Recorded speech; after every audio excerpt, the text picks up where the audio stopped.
morning. Thank you so much for joining us for our 2022 BHP Learning Collaborative. My name is Kirsten Creation. I'm the Community Impact Lead at Better Health Partnership.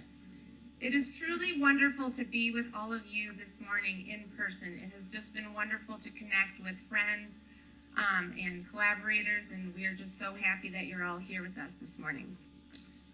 We would invite you to follow us on social media and to tweet about the day using the hashtag Learning Collaborative.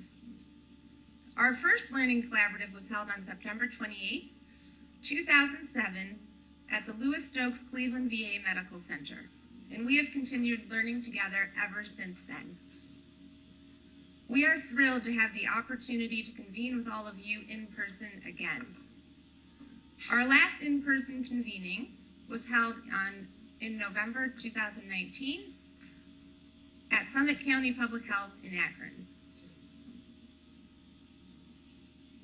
Most of our learning collaboratives have actually been held at Corporate College East, where we are today, as shown in this photo.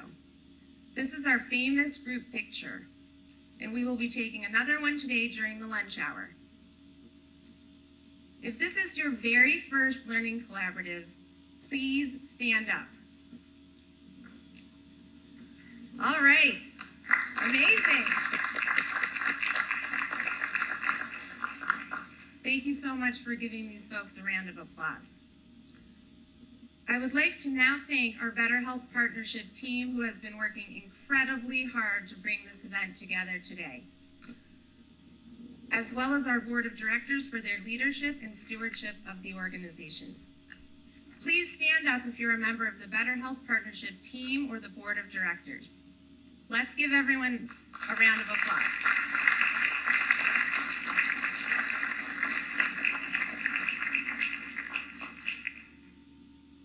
We would not be here today if it weren't for the many people who have been working very hard to pull together amazing content to share with you today. Thank you to our panelists and presenters who have responded to many requests and emails and joined many prep calls with us to bring you today's content. Thank you for everything you bring to your work, and we are looking forward to all of your presentations. I would also like to thank all of you for taking the time to be with us today. We are so grateful for your time. Okay, there are a few logistics that we need to cover related to providing continuing medical education credits today. Today's planners and presenters have no disclosures to report. Also, early next week, all attendees today will receive a survey from My Evaluations. For those seeking CME credits, this evaluation needs to be completed by November 18th, and then certificates will be automatically generated through the My Evaluations platform.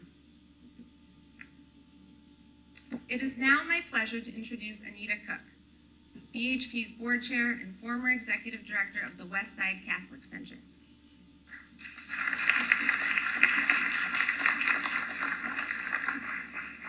Good morning. Thank you for coming today. We are so pleased to be celebrating 15 years of successful collaboration and learning together. Better Health Partnership, formerly known as Better Health Greater Cleveland, has been working since 2007 to collectively improve healthcare and health in Northeast Ohio. Through the years, we have learned that complex issues cannot be solved by one organization alone. In our work, we have demonstrated how collaboration, led by our trusted stakeholders and informed by actionable data, enables system-level positive change. Our partners include health systems, social service agencies, public health departments, government agencies, foundations, employers, health insurers, schools, and many other community-based organizations. These stakeholders proudly deliver innovative, evidence-based solutions designed to achieve exceptional health value and eradicate health disparities in Northeast Ohio. I would like right now to recognize two individuals. I was supposed to go there, sorry. And we have been fortunate to have their dedicated and talented leadership. Carol Kashub, please stand up. Where are you? Oh, in the back. Carol was our former business and events manager for Better Health. She is known, or was known, as the glue that held the organization together. She was incredibly dedicated to our members, staff, and board. Carol recently retired, and we miss her. We wish her well as she enters this next phase of her life to enjoy some much-deserved family time. Please join me again in giving Carol a round of applause. Dr. Donald Ford, would you please stand up? Dr. Ford has been a physician leader for many years with Better Health Partnerships. He has served as MC for many learning collabs, both in person and online. He's been the chair of the Health Metrics Advisory Committee, and lastly, as our Chief Medical Officer. At the end of 2021, Donald became the chair of family medicine at Cleveland Clinic and needed to transition from his many Better Health roles. However, we were fortunate that he agreed to join the Better Health Board of Directors, where he also serves on the governance committee. So again, let's give Donald a big round of applause. So today, I am pleased to present the inaugural Better Health Partnership Collaborative Championship Award. This award was designed to reflect the evolution of Better Health. What began as a small organization known for its collaborative work in the community and our ability to serve, what began as a small organization focusing on data and health improvements has evolved into an organization known for its collaborative work in the community and our ability to serve as a neutral convener in many forums. This is the first of what will be an annual tradition for Better Health. I would like to invite Dr. Acton to the stage, President and CEO of Metro Health System, to receive the 2022 Better Health Partnership Collaborative Champion Award.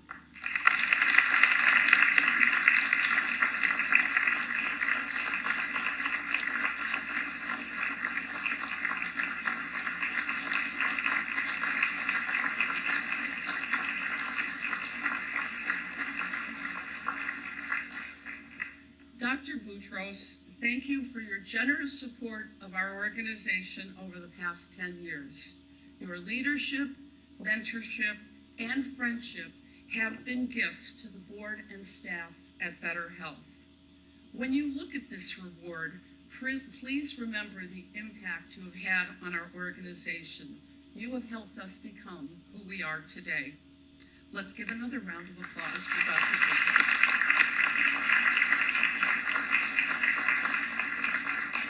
Dr. Boutros, when you arrived at Metro Health, you laid out a bold vision to make Metro the most admired public health system in the country, and you have done just that.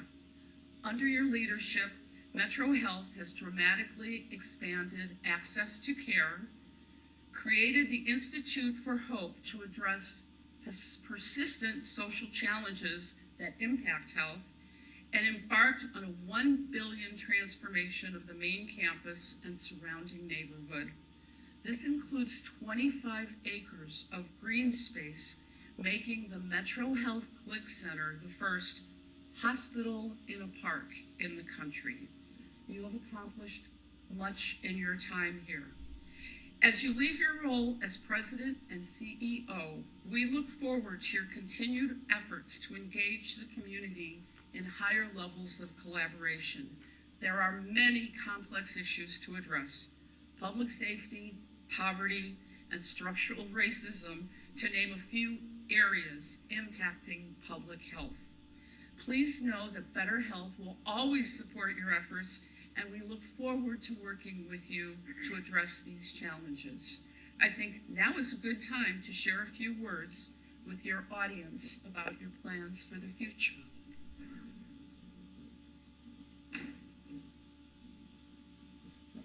Thank you very much. So for those of you, and there are many here who work with me, you know I don't usually take a lot of vacation days, and today is vacation day for me, so I came. I'll tell you why I couldn't resist. I found out that I was the opening act for Amy Acton.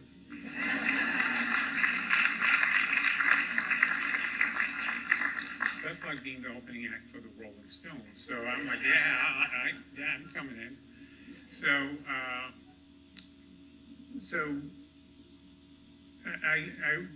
folks wanted me to talk to you a little bit about what one of the things I'm going to be focusing on that is going to, I think, be, I hope to start in Cleveland and create a change throughout the nation. But let me start with when I came from Egypt about 48 years ago. I didn't speak a word of English, and one of the, as I was learning from my English second language teacher, I got confused with a lot of different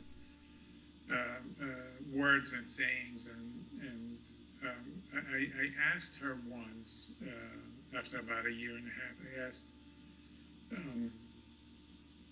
what something meant, and I said, well, does this also mean that? And she said, yes, and we went on and on and on, and I remember she said, well, that's the problem sometimes with the English language.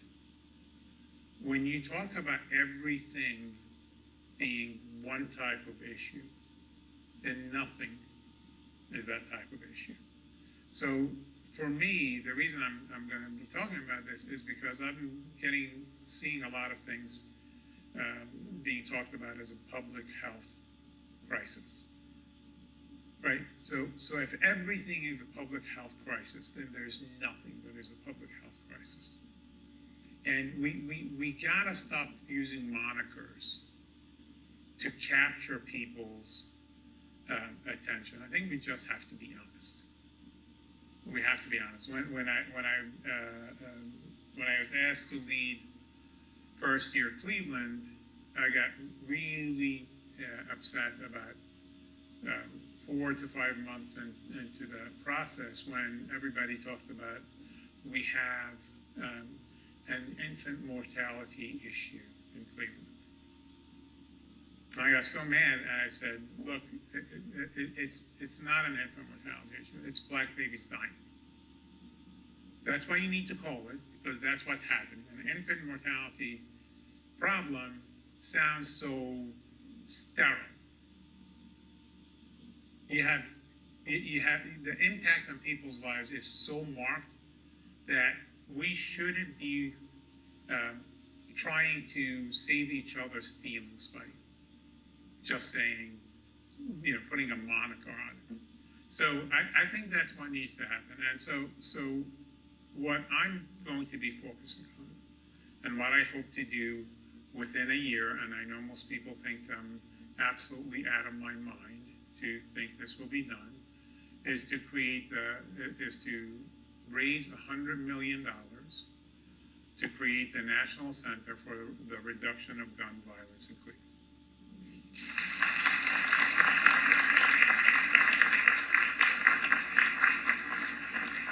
So, and I am sick and tired of talking about policy, because I have to tell you is that not one human being was shot by policy. Okay, not one human being was saved by policy. We have to be able to help the people who are getting shot and the people who are doing the shooting.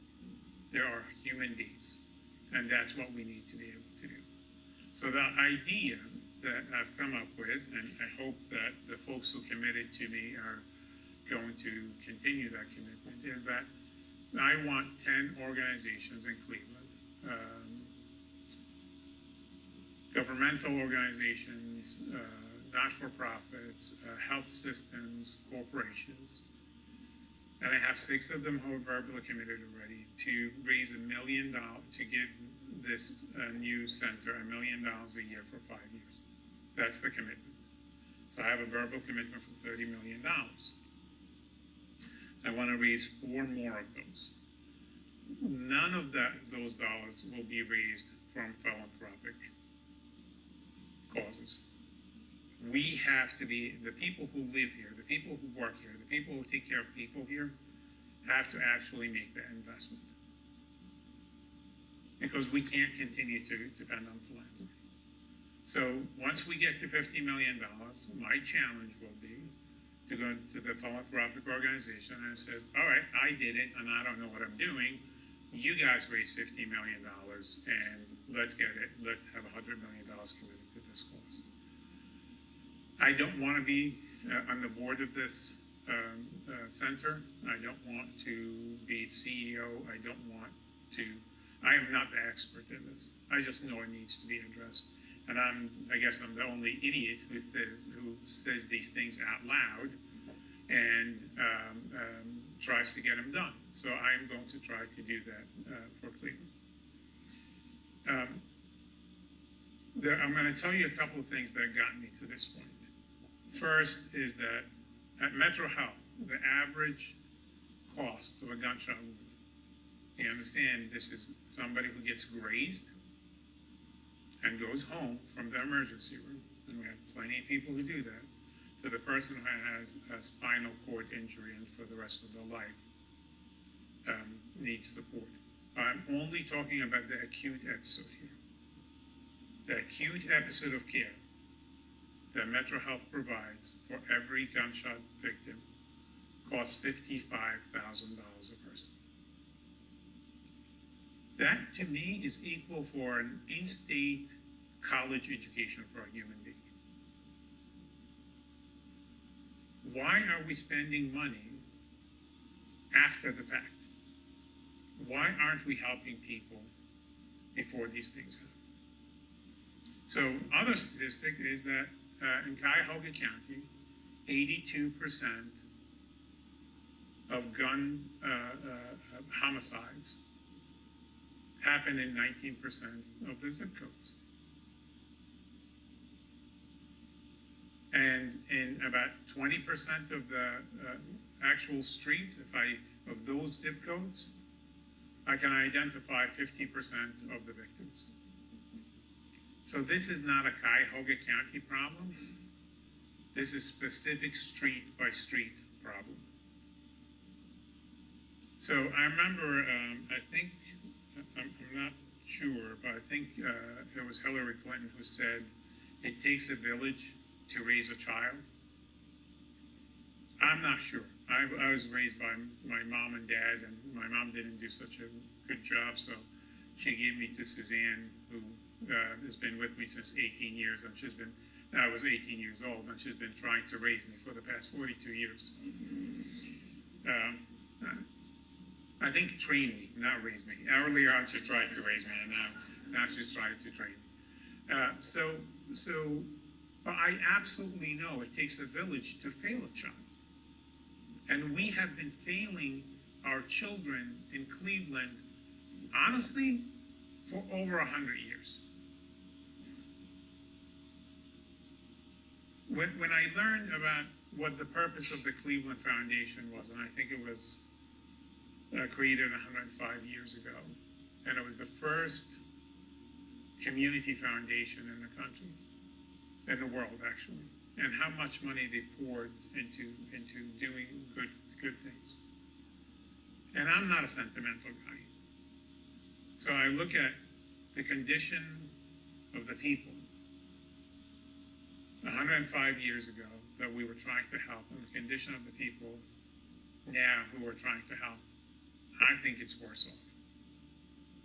So we're really highly ineffective, right?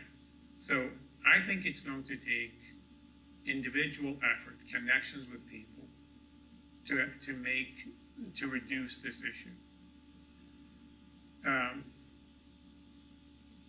I think also some of you know that I just say what's on my mind and I don't really worry about if people are going to cancel me.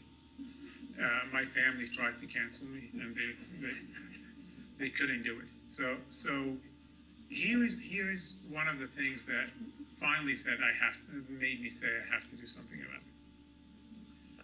Women do not use guns to settle arguments. Literally from eternity. That's not the way they do that.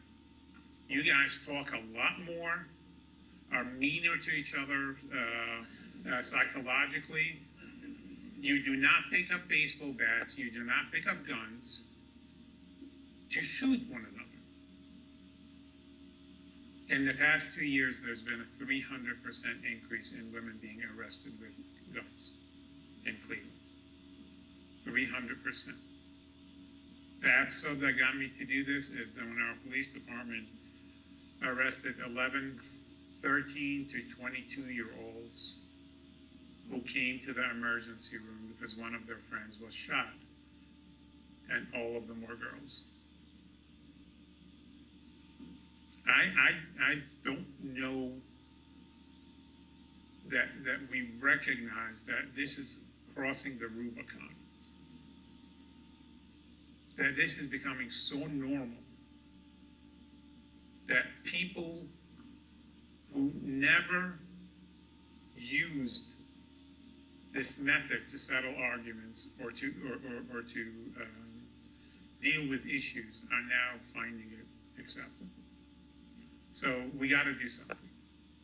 And I will tell you is that I know also that we have failed those children because we have consistently had low expectations of them.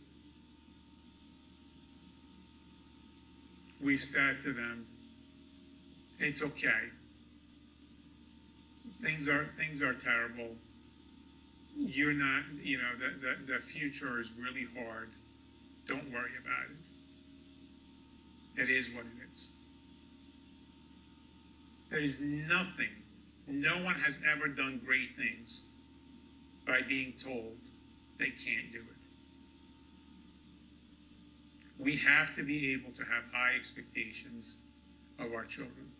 We have to support them unconditionally for them to reach those high expectations.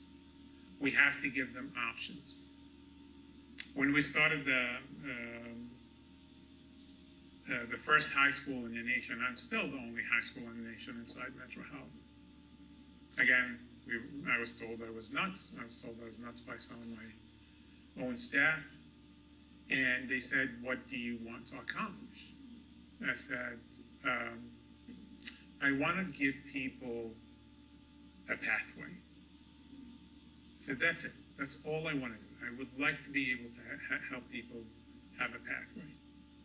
To see themselves in a different place, know how to get there, and know that they have the support to get there. And that's what we've done. We're about to graduate our 5th class. We have approximately 30% of, they're all, by the way, all the students are CMSD students. We do not select them. They just come to us. We don't know any of them when they start at our school. 30+% of them are English second language. 40% of them are head of household. Over 90% of them graduate within 4 years. And 100% of them get accepted into a 2-year or a 4-year college. We don't teach them anything different. We just invest in them individually. And that investment is done by most of our employees who volunteer, who talk to the students one-on-one, who become the trusted adult that they need to talk to. And we've seen people change their lives as a result of that. So that's what we're going to have to do to be able to curb gun violence, is to actually give people a pathway to something great that they want to be in. People don't shoot other people because they believe they have a bright future. You hear about the athlete, the extraordinary athlete who got shot. You don't hear typically about the extraordinary athlete who shot somebody. Okay? When you have a future, when you have a pathway, you tend to make a lot better choices. So we're going to have to remove a lot of stress from a lot of people's lives. Now, I will tell you is that none of us are immune from the impact of stress. And toxic stress, chronic toxic stress, doesn't matter who you are, how brilliant you are, where you were raised, and what moral compass you have, how faithful you are, doesn't matter. If we put you under the same stressful condition that these kids are in, you are going to make bad decisions. We actually know your ability to solve complex problems gets reduced tremendously. And that is coupled with your ability to have what is known as delayed gratification. Those two issues, not being able to solve complex problems and not being able to delay gratification, cause a lot of people to pick up guns that should never ever do that. So that's what I'm going to try to do. I'm going to try to do it by the end of 2023. I have already gotten commitments from the FBI. I've already gotten commitments from U.S. Attorney's Office. I've gotten commitments from our new head of the ATF. He's a Clevelander, by the way. So, and we want to create it here. And we want to be able to figure out real solutions that help Greater Cleveland, Cuyahoga County, Northeast Ohio, and help implement those throughout the country. So no policy, just practical solutions. There are over 400 million guns in America. I don't think a new policy is going to be able to help that. With that many guns, we just got to be able to figure out how to help these kids, and most of them are kids, to be able to use some other means to solve whatever issue that they have, and to give them hope and pathways.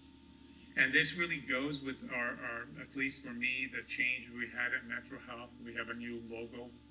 I think many people have seen it. It's a logo of inclusion. It's the medical cross, and it's made out of dots of different colors.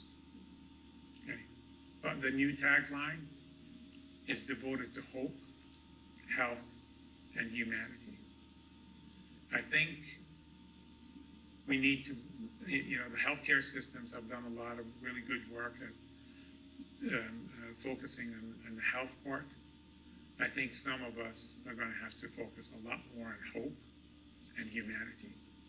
And I think one of the things we'll be able to do is bring hope to these children, and we'll bring humanity back to Cuyahoga County and to each other.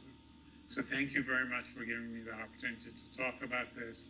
And by the way, please email me. I am looking, I know I definitely can't do this alone. I've never done anything alone except take a shower. That's the only thing.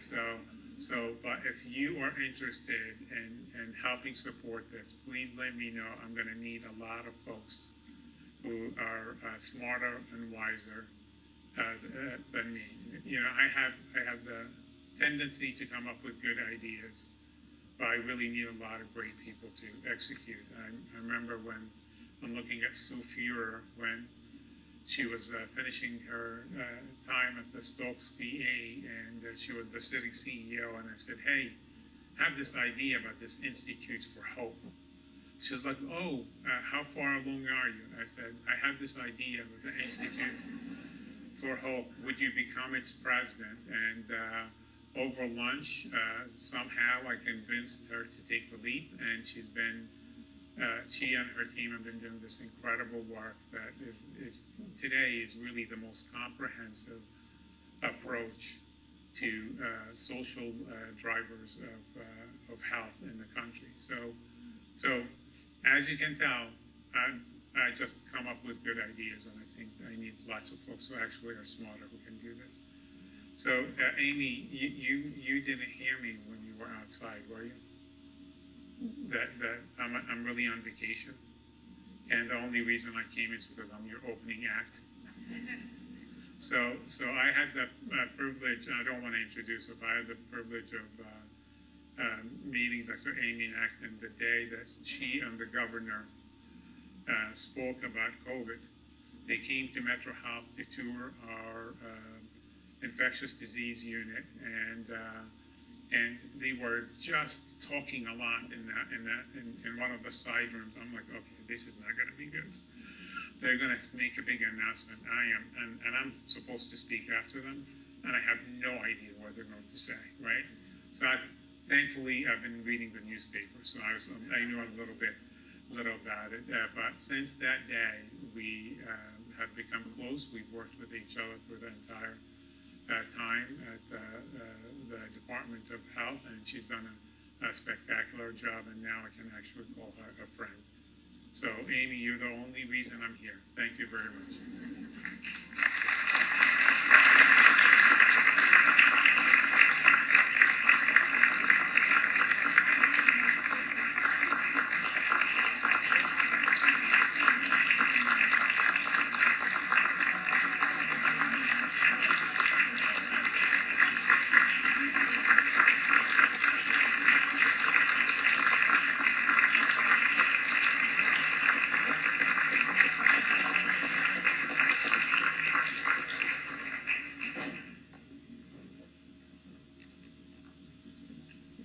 Thank you, Dr. Boutros. I'm Ted Winslow, and I get the distinct pleasure of introducing Dr. Acton, but I'm the past Senior Medical Advisor of the Ohio Association of Community Health Centers.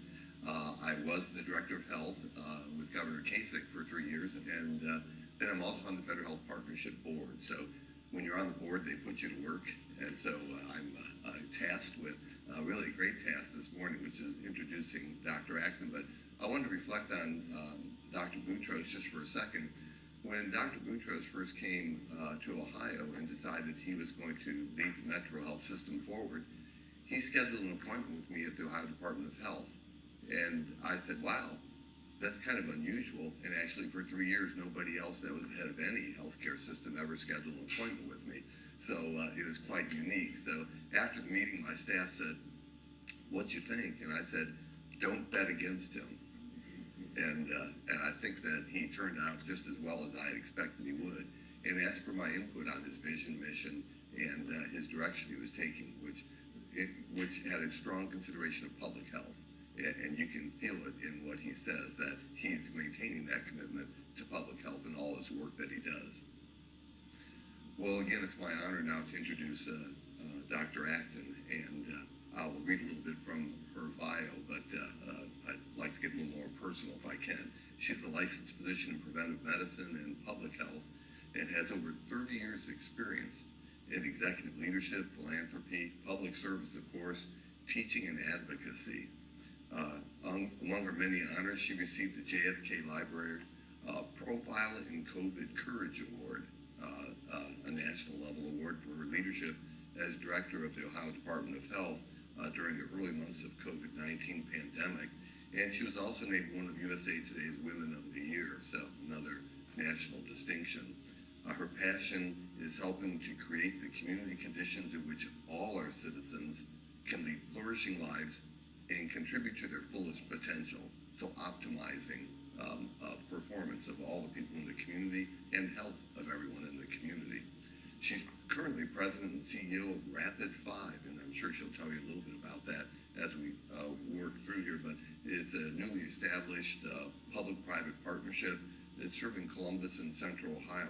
And her goal with that is to create the country's largest integrated waterway and park system, if you can imagine. What a shift from prior focus, but actually not. So if you've kept up with National Academies of Science, Engineering, and Medicine work that they've been doing. They've been talking a lot about integration of ecosystem health and public health and how those fit together and how critically important one is to the other. And so she gets it, but she's doing something about it, sort of like Dr. Boutros, actually going to do something about it, not just think it's really important. So we're strongly supportive of those efforts in Central Ohio, and I hope every community will take on those type efforts to try to improve public health by looking at ecosystem health more seriously. She lives in the Columbus area in Bexley with her husband Eric, who's coached and taught in Bexley school system since 1987, so they're a stable fixture for us for sure in Central Ohio. Her keynote address will focus on leadership and lessons learned in her role as the director of the Ohio Department of Health and as a cabinet member for Governor DeWine. So I can't kind of wait to hear about how that's going to go. And then we got her picture up there too. On the prior one, you can see my new role as a retiree. So I'm usually found in the woods or on streams or other places because I've been indoors for like 45 years of my life. And so I've been always an outdoor person that was stuck indoors. So now I'm allowed to get outside and participate in some of the things that are important to me. But one other comment I want to make about Dr. Acton, she's a person who leads with her heart as well as her head, made a lot of good decisions during a very difficult time of the pandemic, but you always felt the heart in what she did and didn't feel it was just like some talking head out there that's just saying what they're supposed to say, but instead passionately spoke to people and hit them emotionally in a way that other leaders many times don't or can't. And just like Dr. Boutros, you feel the passion when they're making decisions and encouraging you to be a part of the solution to the problems that we see. To help you understand a little bit of what happened, we will play a short New York Times video from May of 2020, right when Ohio was starting to reopen. And this was put together by New York Times, and I think will help you understand and maybe have her launch into her talk. So let's move to the video next, and thank you all very much.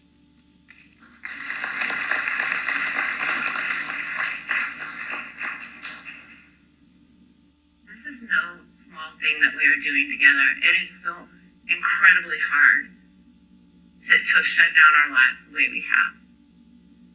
I am absolutely certain you will look back and know that you helped save each other. This is Dr. Amy Acton, Director of the Ohio Department of Health. Trademark lab coat, emphatic hand gestures, and a knack for metaphors. It's like Swiss cheese. So I want you to picture a hurricane when you have a fire on your stove and you have your kitchen extinguisher. You'll want to get it quick. You may not have seen her press briefings, but in Ohio, they've become a daily ritual, catapulting her from unknown local official to cult icon. Hi, my name is Amy Acton. Any questions? Dr. Amy could help us find out the coronavirus.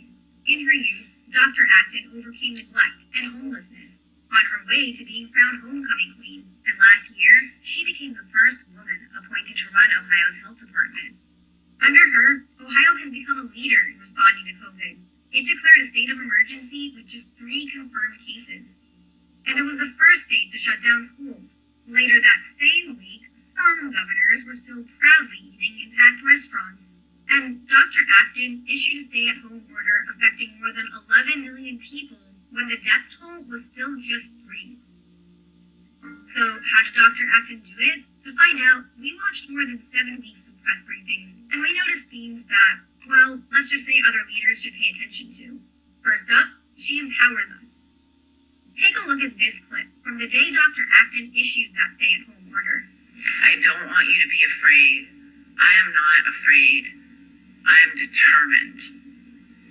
But I need you to do everything. I want you to think about the fact that this is our one shot in this country. All of us are going to have to sacrifice. And I know someday we'll be looking back and wondering, what was it we did in this moment? Of her 65 words there, 12 are pronouns. Her repeated use of I tells us she's in it with us. She's taking ownership. Her use of you makes the audience feel a connection with her, even though we're watching from home. Toward the end, she switches from singular to collective pronouns, signaling that she's just like us, and we're in it together. She's in charge, yet she's made us feel like the heroes. There are everyday heroes everywhere.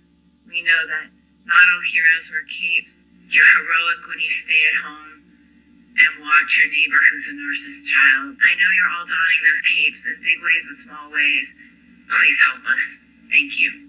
Ohioans were inspired, not just to stay at home, but to spread her messages to each other.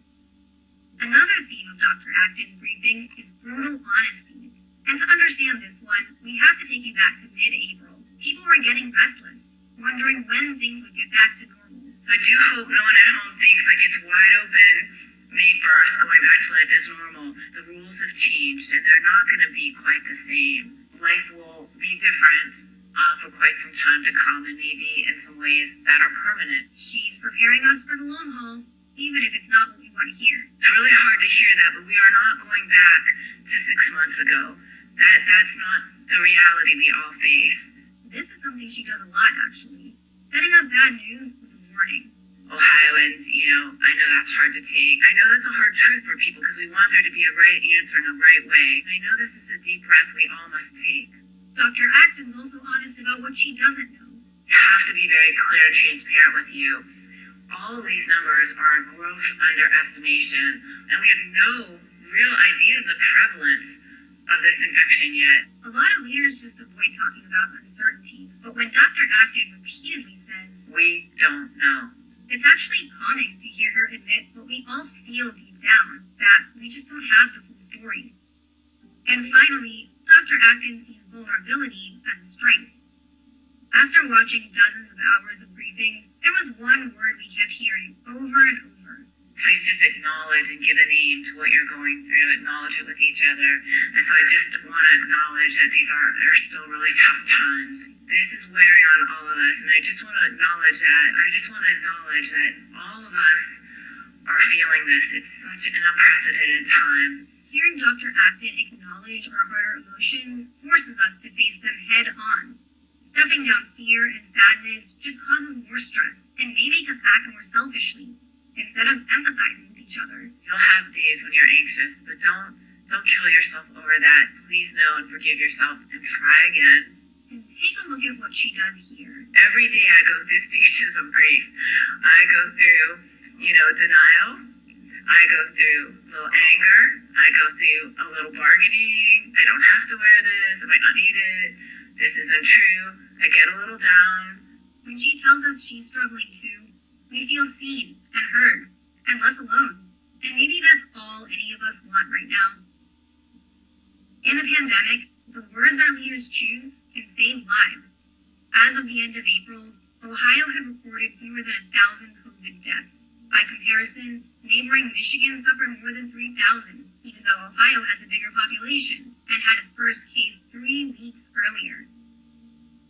Of course, other factors help explain this, but Dr. Acton convinced millions of Ohioans to stay at home, not by ordering them, but by inspiring them. People at home, you are moving mountains. You are saving lives. Again, I get emotional talking about this because this is no small thing that we are doing together. It is so incredibly hard to have shut down our lives the way we have. I am absolutely certain you will look back and know that you helped save each other in this state. The impact is profound.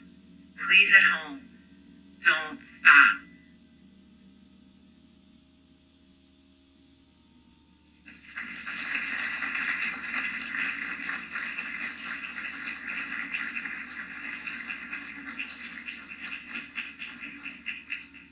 Hi, everyone. Good morning.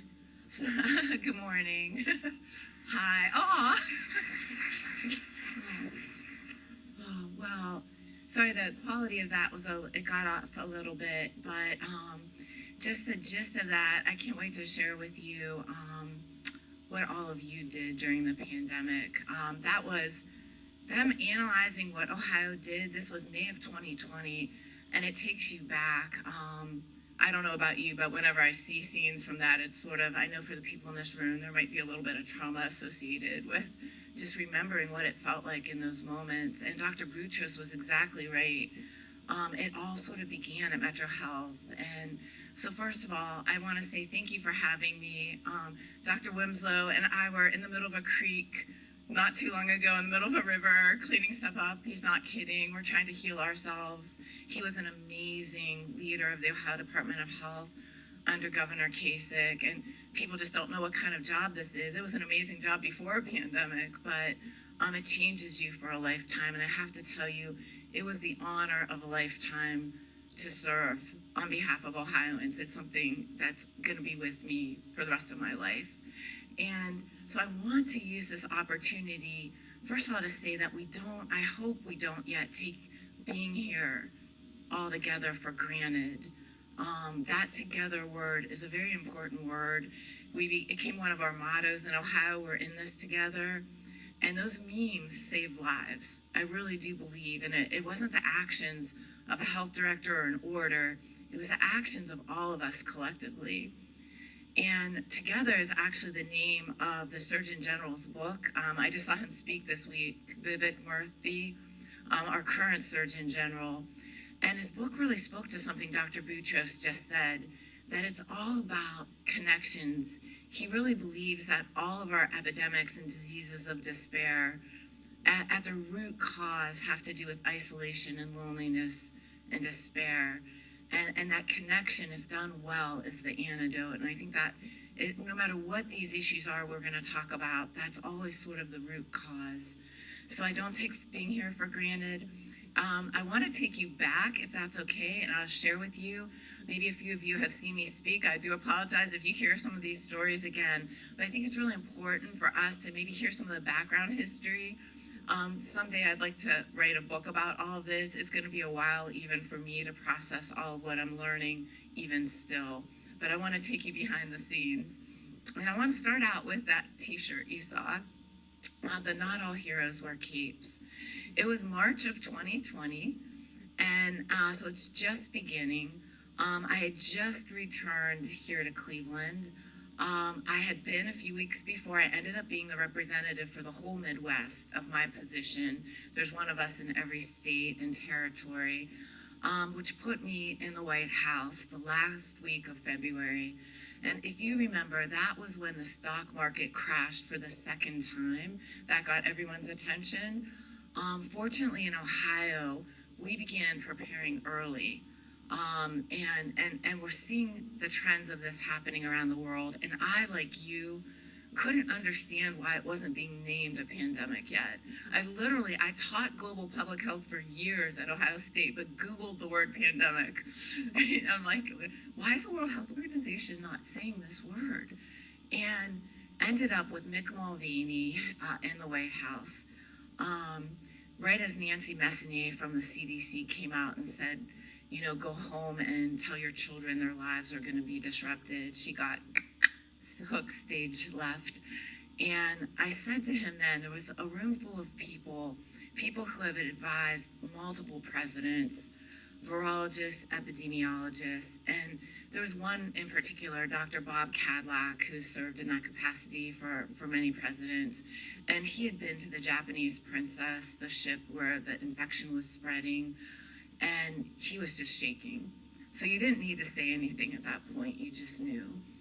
And everyone went around the room. It was like that launching off point of a war, and said their best advice to Mick Mulvaney, the chief of staff. And it got to me, and pretty much everything had been said. And I don't know why it struck me in that moment, but I said, I really believe you need to tell the president that this is the higher angels moment. This is the FDR Winston Churchill moment. We are at war with a common enemy. Unfortunately, that enemy is invisible. I used to say in my public health classes that if only we had aliens invade from outer space, we'd realize we were all on the same team facing the same thing. And that's what this virus was. If it was Ghostbusters and you could throw some green dye on it, you could see little blobs floating around, we'd be like, yeah, we're gonna get you, and we'd all join. We had actually taught the world how to all work together in just this moment that we'd feared ever happening. I remember Mick Mulvaney just shook his head. 2 weeks later, he was gone. I jumped on an airplane, flew back with the governor, met him at Metro Health to tour that unit. And we had the very first press conference, and we came out, and we made a promise to Ohioans. We said that we will tell you the truth as we know it, whatever it is. We would just tell you that, because that's what I was longing to hear. And that began the adventure. We literally got in a car, started driving back to the State House, and making the Arnold Classic decision on the way back. So somewhere in that month of March, as we're making all those really impossible, very hard gut policy decisions that really put us out in the lead, I got a call from Ryan Vessler. He is the gentleman who created Homage, the very cool apparel t-shirt company that a lot of young people like.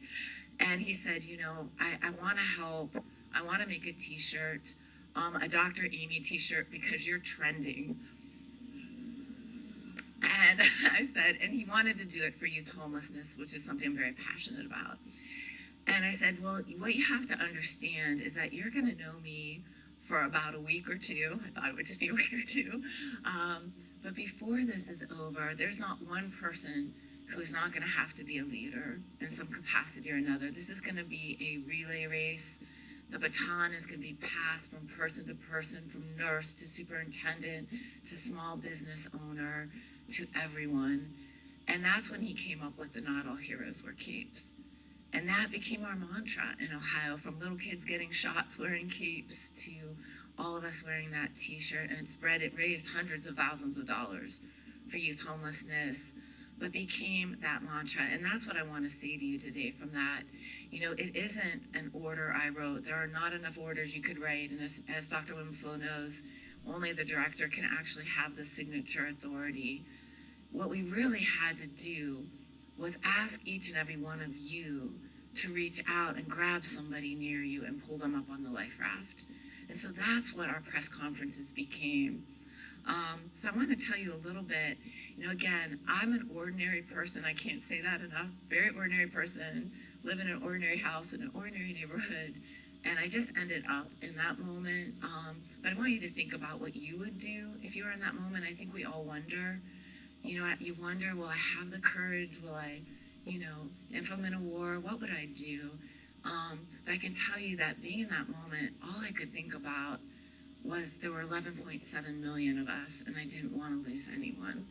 And that's a very motivating thing.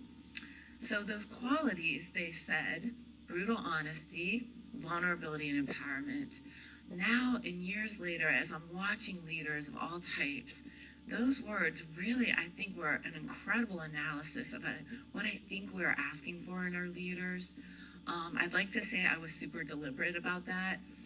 The truth is, I was not press trained. They train us in public health to do crisis communications, as Dr. Boutros was saying. You have the C's. You're going to be clear, concise, credible, sometimes compassionate, and consistent. But those fell very short in a humanitarian disaster of this scale, scope, and duration. But what happened is that we all ended up there together in a room. I don't think that happens in anything else we do.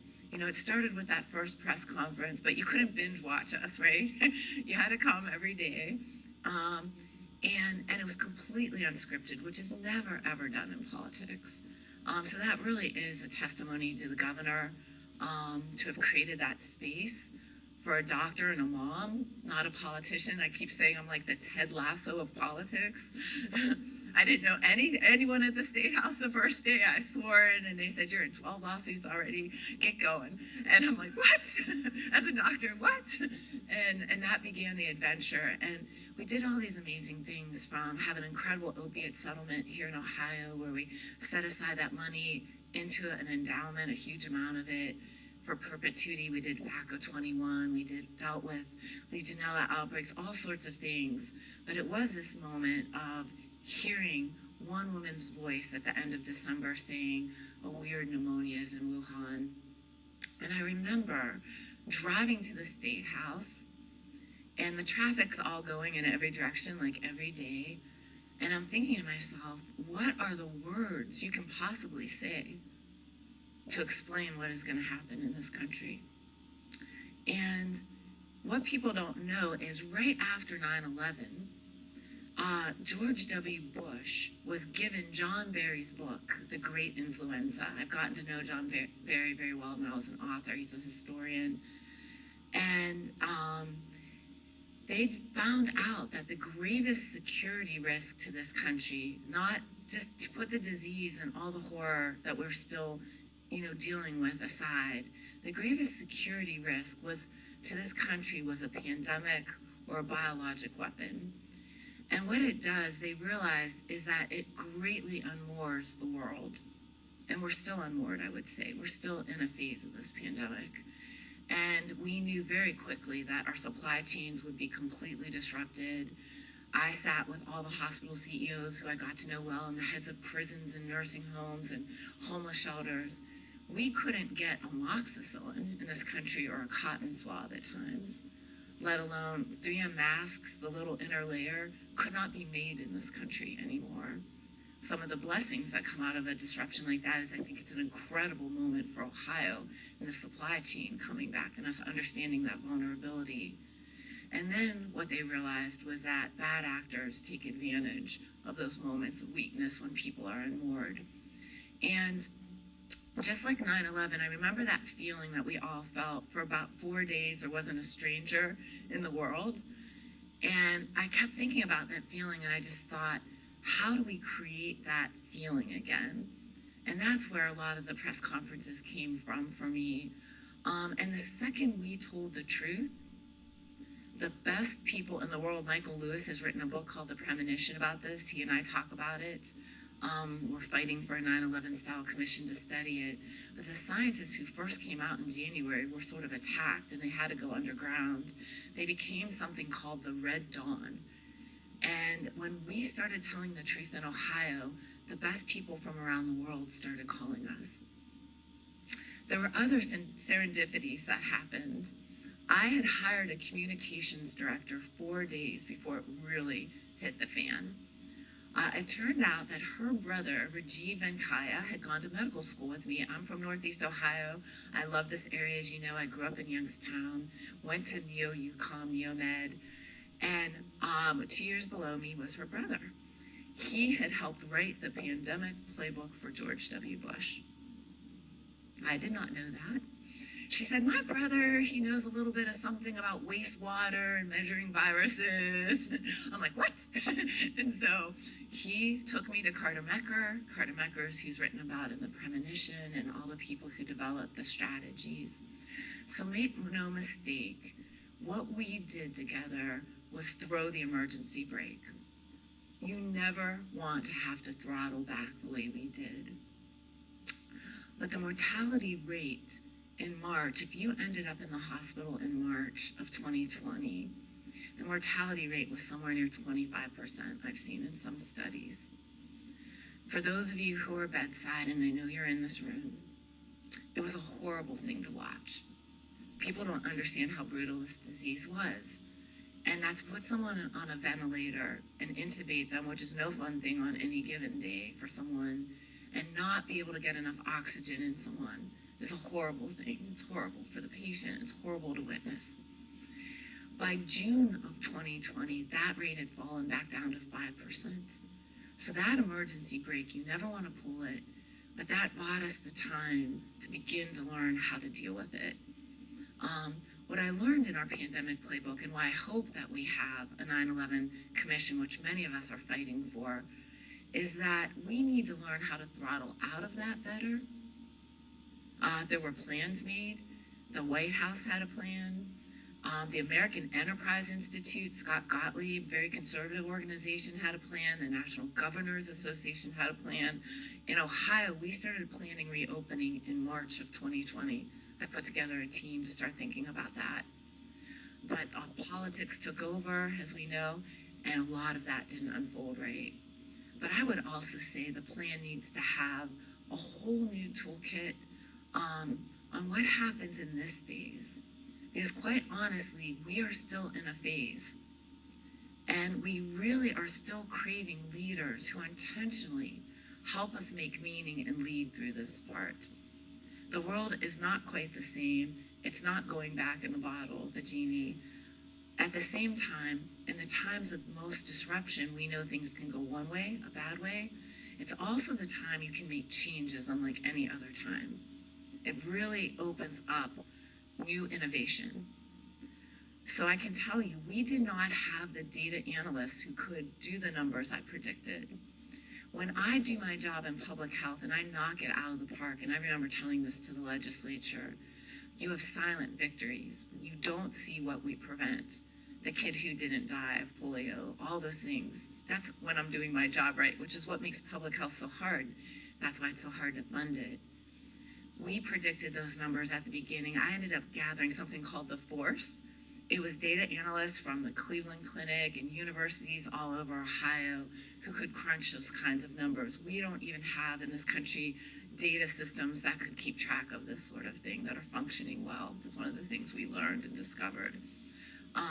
But these analysts worked tirelessly day and night as volunteers, and that's how Ohio got the good numbers. And of course, we did flatten that curve in Ohio. And again, it was the results of Ohioans. Not all of us have to do it right, but if enough of us do it right.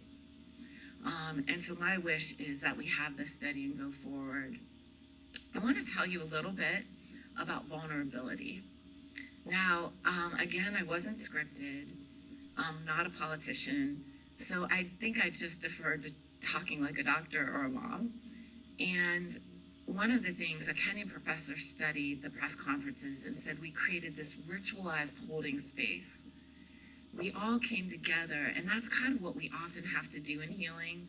A lot of times we can't fix all the worst things, but being with itself is very, very powerful, and we can't forget that. I don't want to minimize the hate that you saw. I had January 6th characters in my yard. I had executive protection from March on because what was on the dark web. I didn't know till later that there was a safe house for my family. There were the anti-Semitic slurs. I'm Jewish, my husband is Episcopal. At my house, my Christmas decorations were still up because I'd been so busy working on the pandemic. No one seemed to notice that. And some of that came from people in the legislature, people who know better. But the truth of it was, and Ted will tell you this, that we have mail rooms that are like maybe 2/3 the size of this room, one at Ohio Department of Health, one at the governor's office. You could not walk through those rooms for what Ohioans made and did and sent.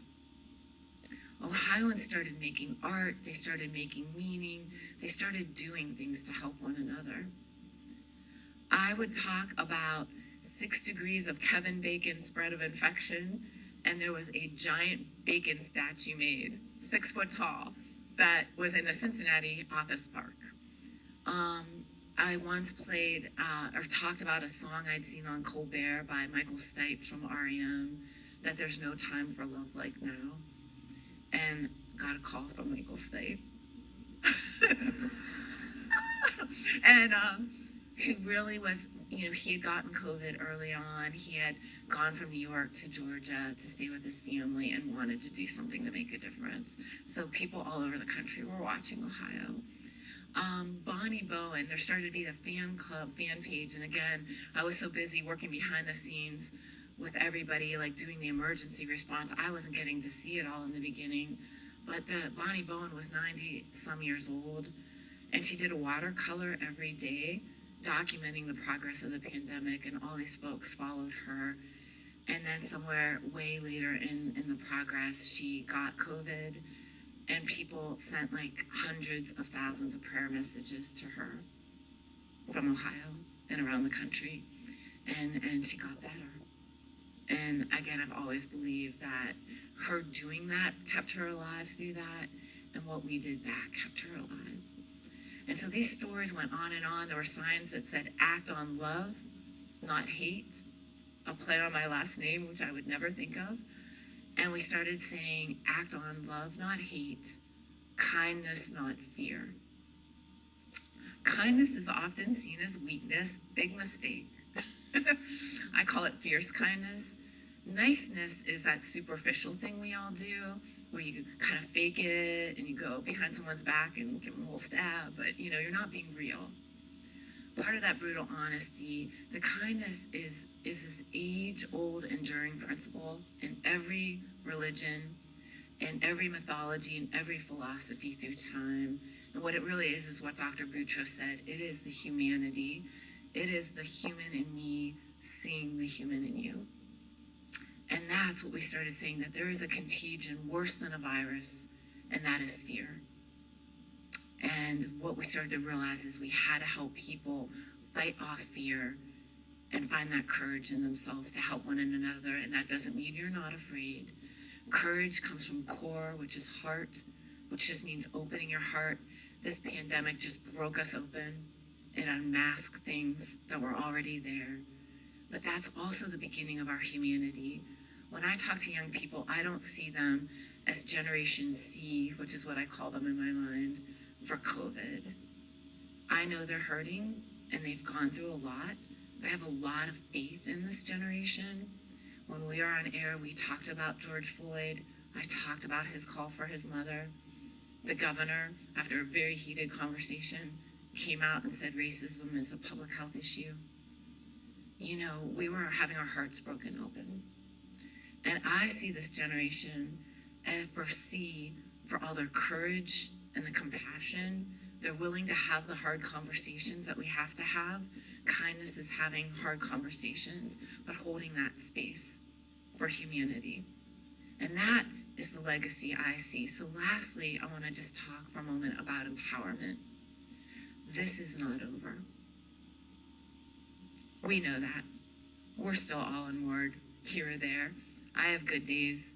I have bad days where I get up and just one foot, crawl in bed and start again. But I believe this is the time we must co-create the world we want to live in. There's a bipartisan commission that has studied democracy, and they do believe that we are at a fourth founding of our country. When we began Reconstruction in the Civil War, the Civil Rights Movement, these times of great unmooring, they recycle through development. Like cultures have developmental stages just like people.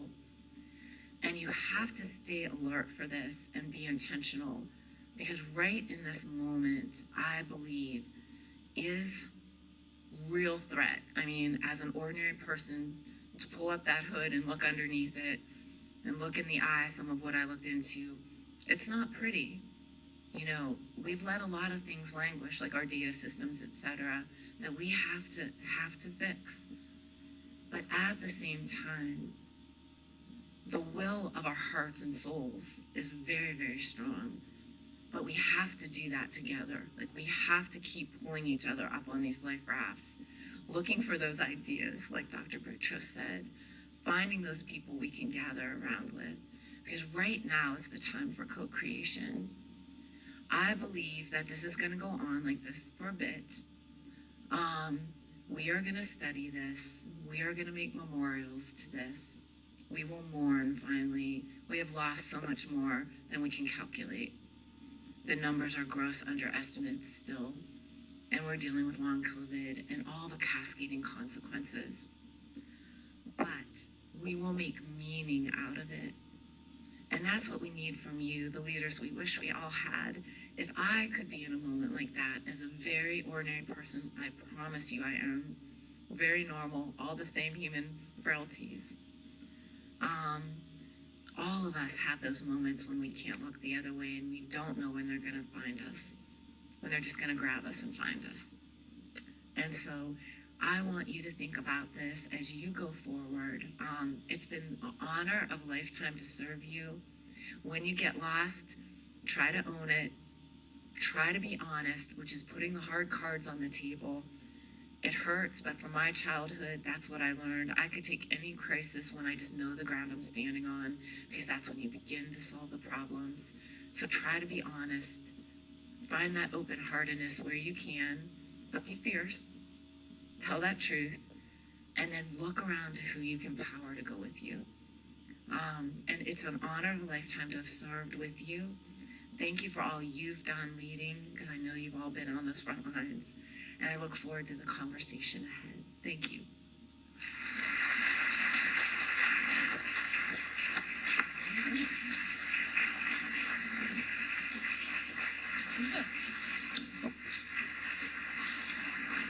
Honor.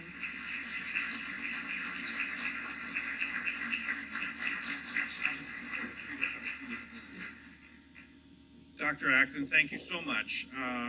That was an amazing journey that you shared with us. I would only have one very small objection to the characterizations that were made about brutal honesty. I would say that honesty is never brutal. Honesty is always kind. And thank you for your honesty with us. Now that I'm relegated to seeing you on Hulu only, I would like to take this opportunity to invite up our panel to join Dr. Acton on stage. So joining Dr. Acton, we have Ms. Keisha Crum, Dr. Srinivas Marugu, Eric Morse, and Donna Skoda.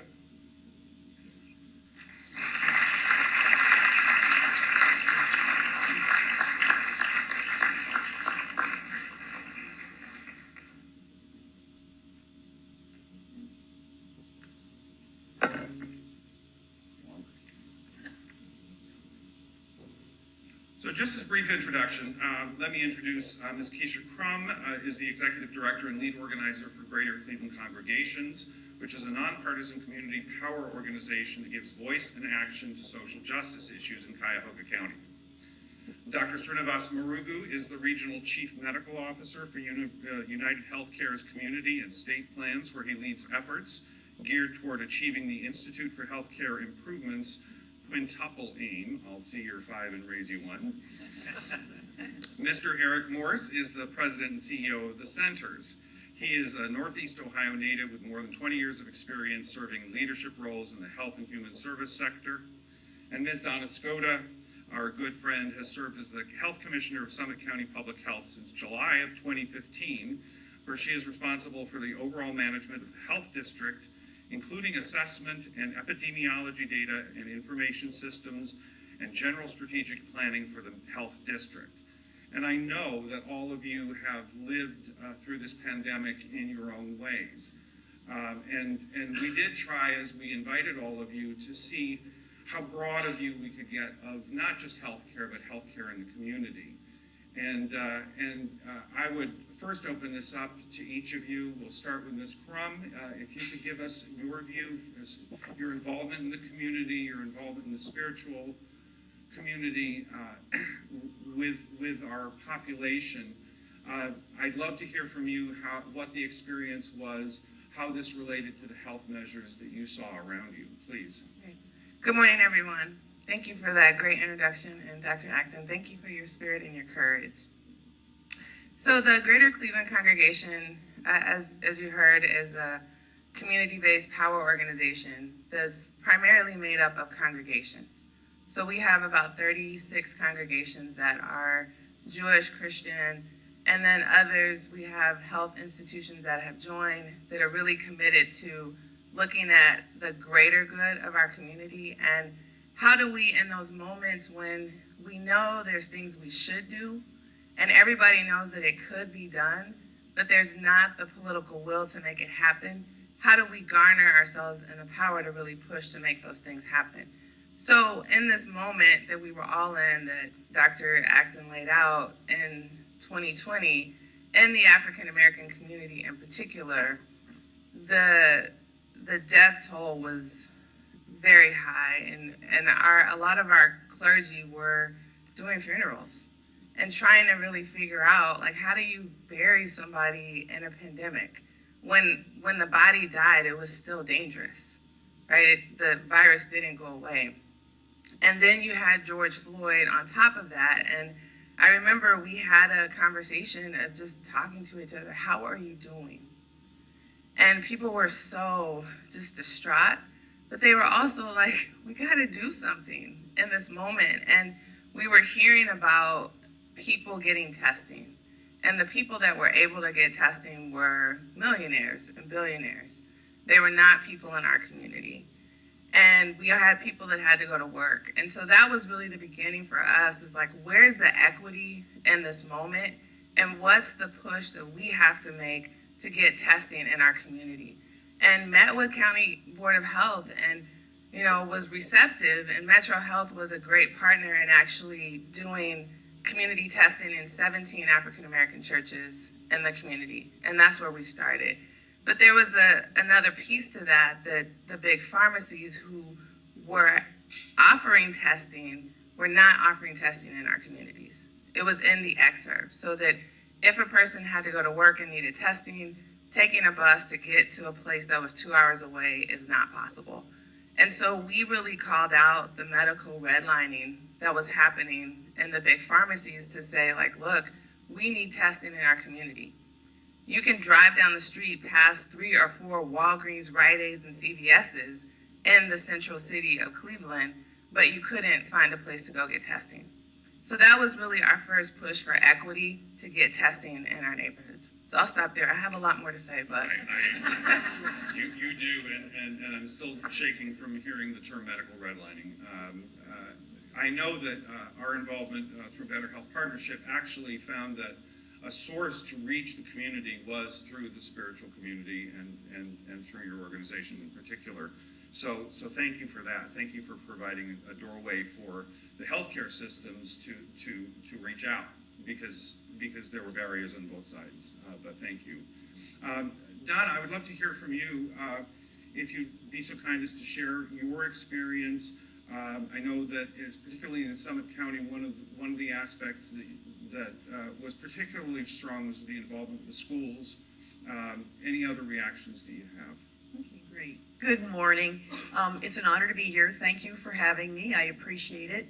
Dr. Acton, I have to tell you thank you on behalf of every local health department. We do appreciate you.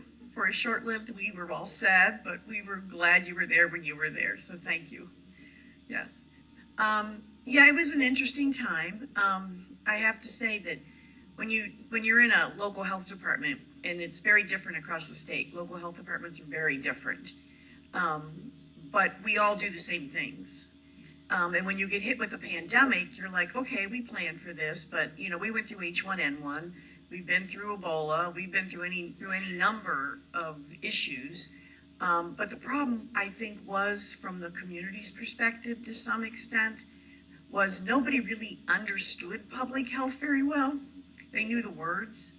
But then when they found out what we did, they didn't really like us so much. And I say that honestly, particularly contact tracing, I might say.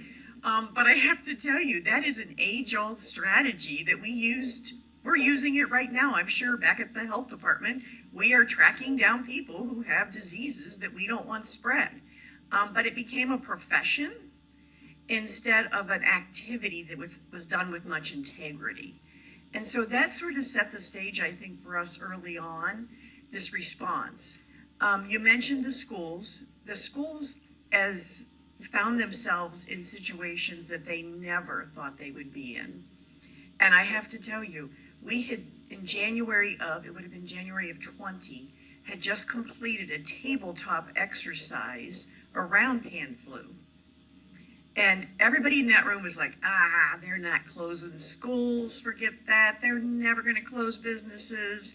It won't happen, don't worry, it'll be under control. We had no idea what was coming, as Amy said. We had none. And we didn't know all that we needed to know. And I think the honesty of saying we didn't know was good. I think where we had some trouble was the miscommunications. And that's what I think happened with schools. And so we started meeting weekly with schools, talking them through, their irate parent groups, their volatile school board meetings. I mean, I have to tell you, I was at school board meetings. I was called a child abuser. a kid hater, I mean, any number of things, just because we were telling them to keep children safe, because we really did not understand the full impact of this virus. So and I can tell you in Summit County, we had 70% turnover in our school superintendents in the last 2 years. And it's because I had them call me at night and say, I can't do this. I cannot do this. I have to go do something else. It was that hard. It was that horrible for them. But we heard our first speaker mention the idea of the equity issues, and that was brought to light as well in Summit County. So we immediately set up priority scheduling and convened faith-based, our community organizations, and set up priority scheduling for both testing and any kind of appointment vaccine when we had it finally, to really make sure we had referrals. We called everyone, because as Keisha said, I have lots to say, but I'm gonna stop here. But we really wanted to reach those most vulnerable, because what we realized immediately, that the communication and the digital divide was alive and well. And there were whole disconnected groups of folks that we just left behind.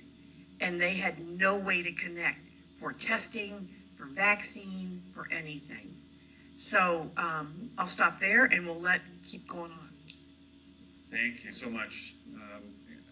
Mr. Morris, from the perspective of the centers, as one of our terrific FQHCs in the Cleveland area, I'd love to hear about sort of the partnerships that you were able to make, and particularly with the centers, that also the effect on behavioral health, the most vulnerable in our population. Any thoughts you have? Sure, thank you. Up first, Dr. Acton, this is a little, I get to sit next to you, it's awesome. My daughter is going to be really jealous. It hasn't been mentioned yet, but I think it's silly, but one of the memories we look back on as a family is wine with the wine, which is, at 2 o'clock we'd stop work and have a drink and get all the information. Don't tell my staff that. But it was so important to us to have that consistency and the honesty, I think, was so important for us. So the federally qualified health centers in Cleveland, the 5 of us, I think before the pandemic had a pretty loose affiliation. I think in healthcare there's been this false competition, territory stuff that I think has existed. And the pandemic just erased all that. We came together, started meeting twice a week. Better Health Partnership stepped up in a leadership role to help us organize. It included the 5 FQHCs, it included the 2 health departments, it included the hospital systems, all talking together about how do we solve these problems together. If one organization was short on masks, how do we help get masks to them? If one organization had an event but they didn't have enough staff, how do we get staff over to them? Everyone just helped everyone else. So it was really a great honor to be a part of that. I actually joined the centers in the middle of the pandemic in March of 2020, which is not a great way to start a job, but hopefully I don't do that again. But it was great to be welcomed into this community and to help fight for equity. I mean, that was really the bottom line with the FQHCs, was that we knew the people we were serving weren't getting the same access. And that's when we started to partner with Greater Cleveland Congregation and others to figure out how do we get into the community. United Healthcare was involved, all sorts of groups really tried to come in to try to solve this problem. So I'll stop there. I could go on and on. I could just add to that too. That was what I was observing. Here I am back running this response. I was so impressed by this region, honestly. And what I want to say is people are talking, these systems often don't. This is one of the pearls that has come out of this, is that people don't want to stop. And that, I think this is where we could start doing some really interesting things. Thank you. Yes, and Dr. Marugo, sometimes I will be honest and say that the payers are felt to be sort of at a separate piece our healthcare community, or maybe another barrier, if you will. But I know that your work with United Healthcare and the importance of care that you delivered to your patients, to your clients, was an integral part. I'd love to hear if you could tell us what that process was like. Great. Thank you. I feel like you were trying not to say dark side. I feel that. It just hovers over us. Yes. But thank you, Rita, for having me here. And I too, like Mr. Morris, am just starstruck by being on the stage with Dr. Acton. One of my friends who's now the Director of Public Health for Cleveland, Dr. Margolius, was bragging the other day about how his phone rang and he saw it was Dr. Amy Acton, and he was all shaken up and he said, I have her in my phone. I said, well, I'm on stage with her too. But you know, I just want to go back a little bit to where Dr. Acton started today, and just acknowledging the togetherness, that the fact that we are all here together. I came out into the lobby and bumped into so many people from my time back at St. Vincent to, of course, the Better Health folks who I've been working with for the last 15 years. Kevin's here from Medical Mutual days, and you know, so just fantastic to be here.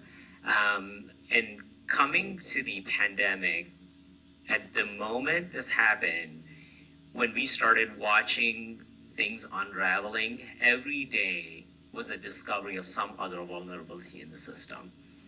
And our role as a payer had started to change even prior to this. I don't know if Dr. Boutros is still here. I'm a little bit worried about using things like the word crisis in public health. He said we were not allowed to use those, but you know, when we were talking about infant mortality several years ago, when Governor Kasich and Director McCarthy at ODM at the time declared that we all need to collectively be doing something, that's when I think we really started to break down the barriers and talk about payers like us, like United Healthcare and the other managed care companies, as being more than payers.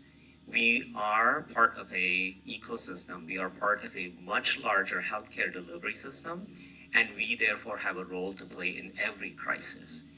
And that really, and I give full credit and kudos to the Department of Medicaid under Director McCarthy, now under Director Corcoran and Dr. Applegate. They have continued to push that. This spirit of collaboration, this spirit of collective impact is completely ingrained now. And when we first started to think about the pandemic and what we were going to experience and what we could do, every single day we started to discover, initially it was like, well, we need to worry about our homeless population because here we are a Medicaid plan. Next day it was like, well, what about people who have opioid use disorder? What's going to happen to them? They can't go to their methadone clinic. What's happening to folks who can't get treatment? What's happening to our members with behavioral health issues? What's happening to our moms who can't go for their prenatal visits anymore? And every single thing, every single day required us to do something new, something that we hadn't necessarily contemplated us having a role in. And when Ms. Crum and Greater Cleveland Congregations put out the statement and got some media attention for the lack of testing, we said, you know what, we need to be doing something about that as well. And, you know, we got on a call with Rita and said, hey, you know, we need to connect. And so Better Health Partnership coordinated this meeting with Ms. Crum and all of us and FQHCs that were going to help testing happen. So United at the time had a program called Stop COVID, which was to set up test sites in places that didn't have enough testing available through retail pharmacies and other locations. And so we did that in a lot of the areas that Ms. Crum helped us identify. And you know, it just kept building from there. We started working with the public health agencies to do vaccine sites. We were doing everything from setting up the vaccine sites to offering gift cards, which, you know, for folks to come in and get vaccines when we needed incentives to get people to do that. So all of this, I think, again, I'll keep my initial comments short as well, to come back to Dr. Acton's comment on co-creation. And I have been thinking about this and our role as a managed care plan in this. I'm going back to the Institute for Healthcare Improvement's high impact leadership principles. And there are 5 principles and behaviors that are articulated there. The one that comes to mind and I can relate to the most in this particular instance is the one of boundarylessness. which is that we think not about who we have normally worked with, but we start working across boundaries. And this is exactly the same concept as co-creation. So for me, all of this, to summarize it in one word, would be boundarylessness. That's where we've been. I wanted to just paint the picture of what it meant in our community to have really from July of 2020, right in the roaring point to the pandemic, through December 2020, we got 5,000 people tested. So in the summer it was 2,000, and then in the winter, in our partnership with the FQACs and United Healthcare, it was about 3,700 people. And we provided everyday testing for a week in 3 sites in the city: Lee Harvard, Glenville, and Slavic Village. And so people were able to come to get a test to figure out if they had COVID every day for months. And that just made a huge difference for people to be able to go to work, to feel like they were safe with their families, and in our communities where people could not get testing. And there was low barriers. And so just this sense of really being co-creators, that we as GCC couldn't have done it by ourselves. We couldn't have done it without the FQACs and without United Healthcare. And that really set the stage for us to move into vaccinations. So I'll stop there. That was wonderful. No, thank you, and thanks for pulling all that together, because I will easily credit our Kirsten and Chris Mundorf from Better Health Partnership for serving as that hub. But really, what happened was the collaboration of the groups. I hear so much about communication, about sharing efforts. In the language of healthcare, a lot of the times the words we use are data. We share data, or we don't share data. And in my involvement with Better Health Partnership, a lot of the times it's been struggling with hospital systems to share data so that we can get a larger view. Dr. Acton, I turn it back to you if you have thoughts about where that puts us in terms of opportunity and continued barriers. Well, as I said, I think Dr. Winslow gave my definition of public health. I started out in traditional medicine, pediatrics, ended up in the Bronx in 1990, leaving, this area, and half of the kids were going to be dead in my practice from contracting AIDS in utero. And that was, even though I'd had a really rough childhood, I had not seen it on the scale of despair I was seeing at that time. And it overwhelmed me. I've since been around the world and been in places like post-genocide Rwanda, where the infant mortality was lower than it was a block from my house. And so all of this led me to feel like I just want to get out ahead of this. Just what Dr. Boutros was saying about gun violence, and what I loved what he said was that he was thinking about people on both sides of it, the person doing the crime as well, and what happened to them. And so this work is cross systems. We've always known that, cross silos. Public health is about creating the community conditions in which all of us can flourish.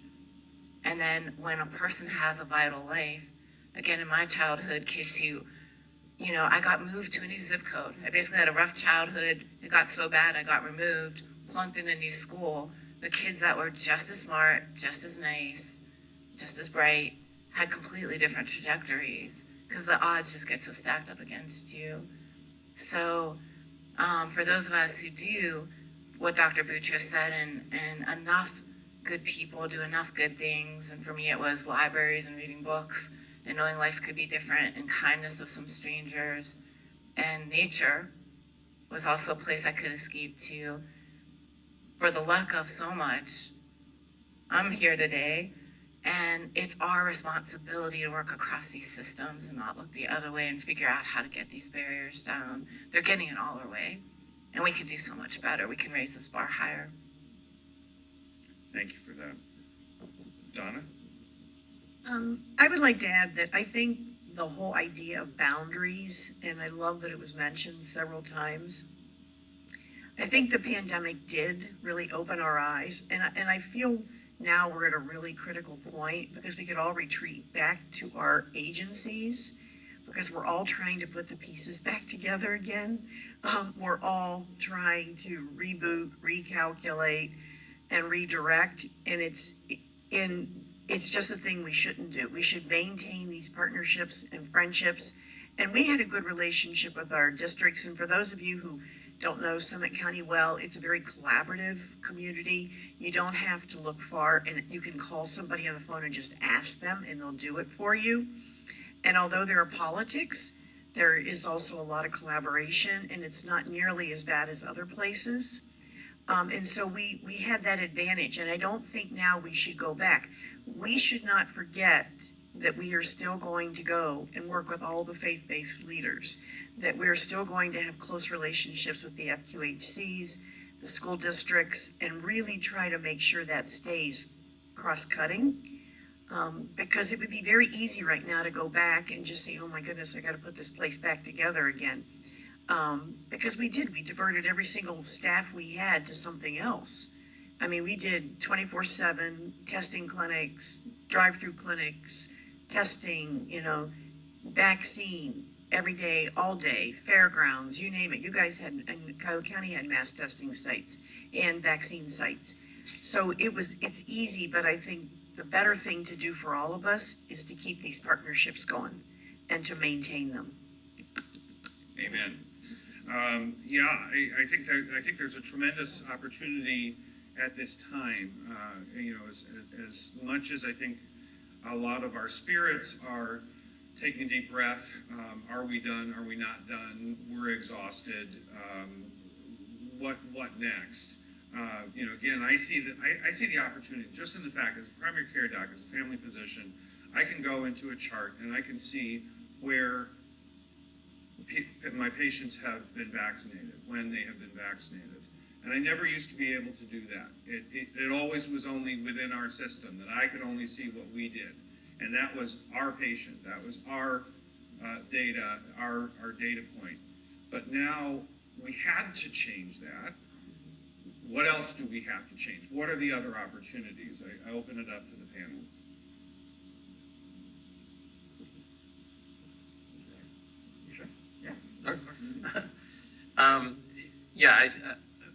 For us, and I think for the other FQHCs, it's about keeping racism as a public health crisis at the forefront.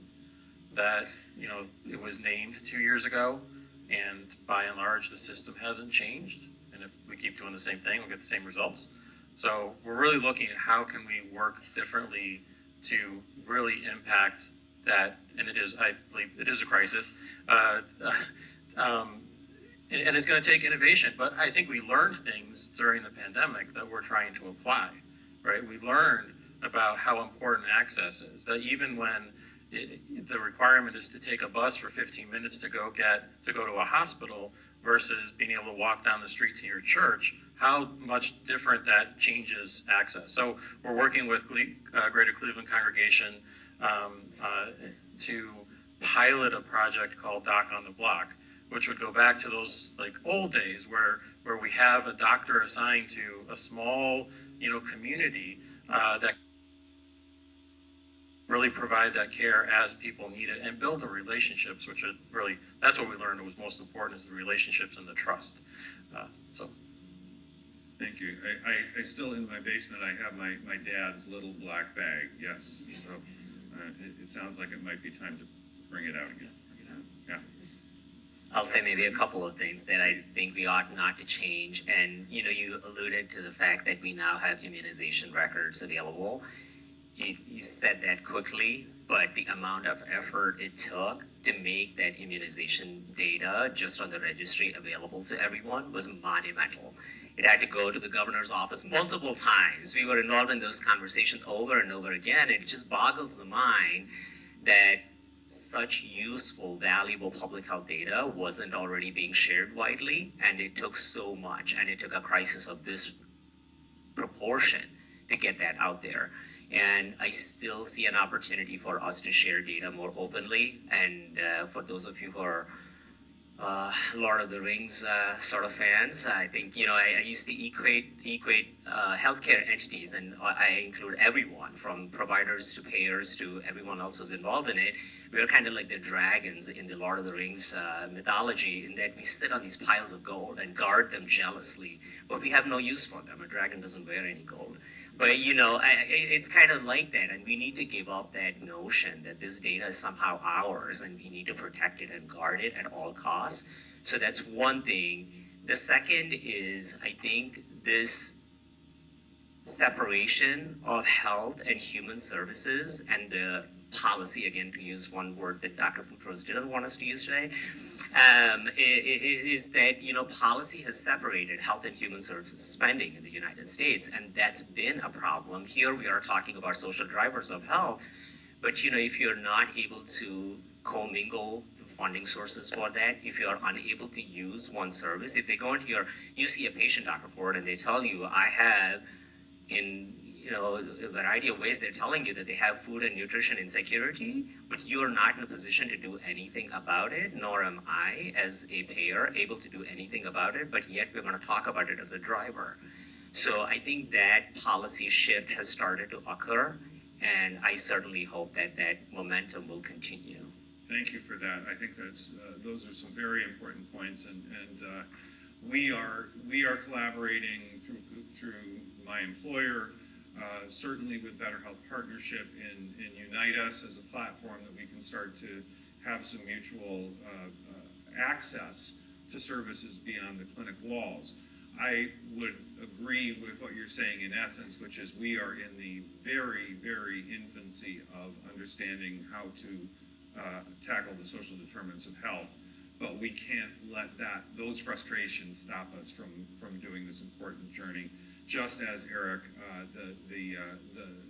the understanding of racism as a public health crisis, we're searching for tools at this point, and we need to know how we can keep the energy so that we actually can find those tools, find out how to use them, and actually make them work for us. I think from our perspective, one of the things that we learned is that we have to not be afraid to really push ourselves to think about those things that might create a cringe factor. So for example, with our partnership with the centers, we created a campaign that we call Dollars for Doses. And the focus of that campaign is, as you know, we had gotten lots of people vaccinated through the mass vaccinations. We were able to do that in neighborhoods as well as the Wilstein Center, because the Ohio Department of State listened to us to say, we need to do that in our congregations in the community. And we had those sites where we had 500 people coming to get vaccinated.